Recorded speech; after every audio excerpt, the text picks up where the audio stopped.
how much do you think he contributed to this win? Yeah, he's been great all year. He played a great game tonight.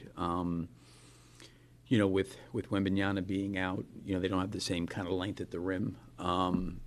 But they obviously tried to, I think, do some things to try to, switch some of his pick and rolls. But he's such a smart player. He can figure out where mismatches are to post up. He shot threes. He played, in the pocket. I thought overall his game was great. And then he always rebounds defensively.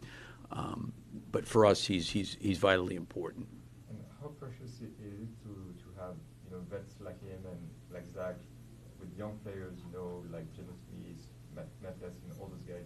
Like, do they teach each other? Yeah, I think it's great. Vooch is a terrific person, great guy. I mean, people get a chance to see him on the court, but having a chance to work with him all the time, he's just a great guy.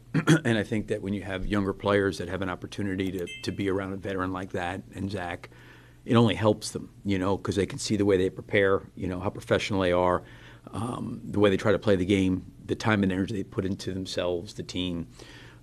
So both those guys, I think, is in terms of whether it's them leading verbally or leading by example, both of those guys as veterans are I think, really helpful to our younger players. Do you prepare the game differently when Wembanyama's not playing? Not really. Not really.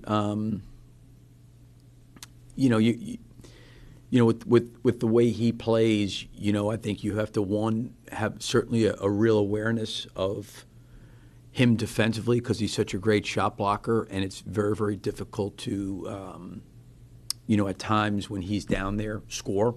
So I think having awareness of him, for our team, we're not overly a long, big team. So, and watching him on film, because of his length and size, a lot of times defenses don't bother him because you could just turn and shoot over them.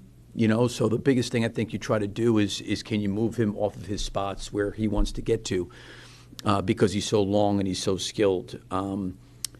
But you have to probably make decisions that if you do get cross-match or have some mismatches of how you want to play him.